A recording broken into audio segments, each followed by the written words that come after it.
Dans cette vidéo, on continue à explorer le lien entre principe de comparaison et valeur propre principale d'un opérateur elliptique sous forme divergence.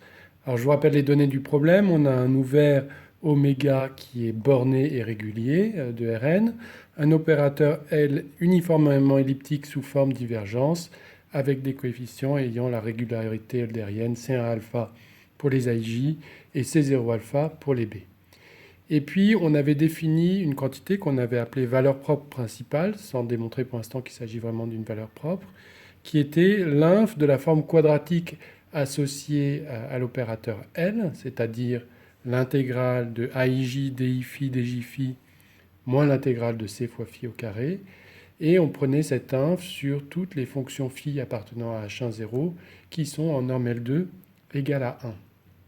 Nous avions montré tout à l'heure que si cette quantité lambda 1 était strictement positive, alors le principe de comparaison était vérifié.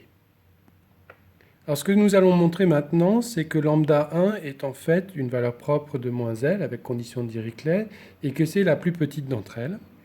Et puis on va montrer aussi que cette valeur propre est simple et qu'en plus on peut trouver un vecteur propre associé à cette valeur propre lambda 1 qui est strictement positif dans oméga.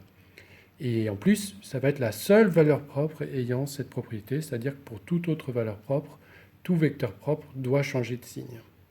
Enfin, on va caractériser la première valeur propre, la valeur propre principale de moins L, d'une troisième façon, en disant que c'est la plus grande valeur de lambda possible, telle qu'il existe une sursolution de l'équation moins LV est égal à lambda V, qui soit strictement positive dans oméga. Une conséquence importante de ce théorème, c'est que maintenant, on va pouvoir démontrer que l'opérateur L vérifie le principe de comparaison si et seulement si sa première valeur propre est strictement positive. On avait déjà montré un autre sens, c'est le cas où lambda 1 est strictement positif. Et si jamais lambda 1 est négatif ou nul, eh bien, on sait que la première fonction propre associée va elle-même être strictement positive, comme on l'a vu au point 2 du théorème.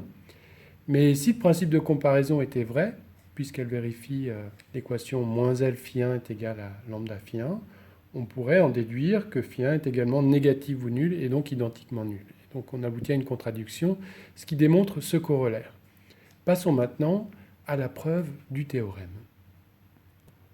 La première étape consiste à montrer que lambda 1 est en fait un minimum et pas juste une borne inférieure.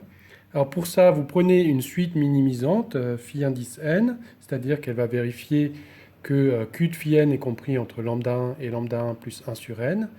Et puis, à l'aide de l'uniforme ellipticité de l'opérateur, montrer que la suite phi n est bornée dans H1,0.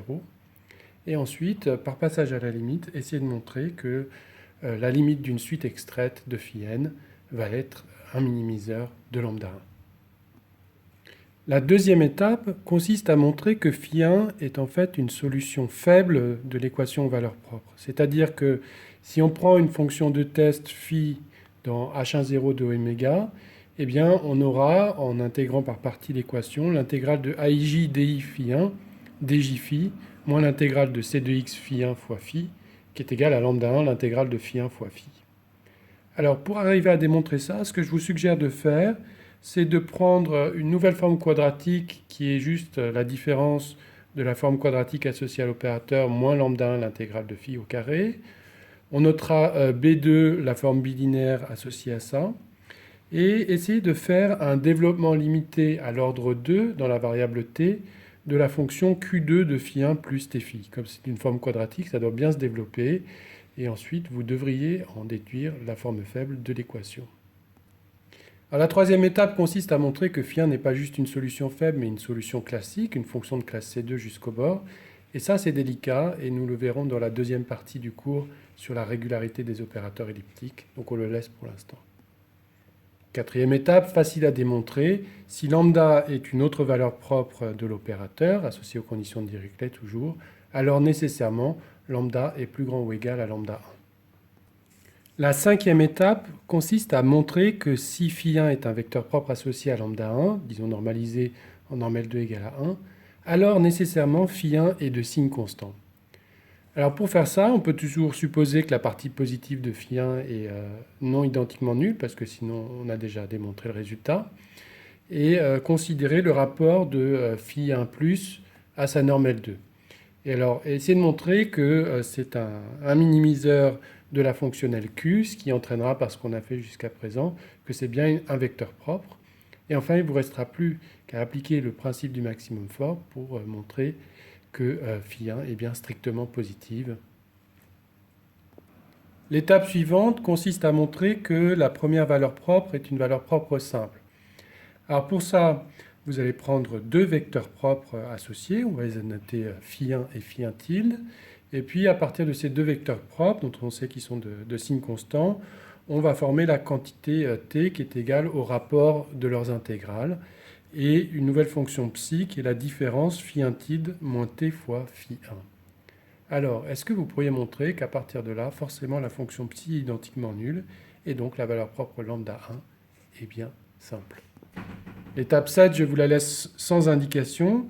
Elle consiste à montrer que si jamais vous avez affaire à un vecteur propre qui est de signe constant, disons strictement positif, alors nécessairement la valeur propre associée, c'est la première valeur propre.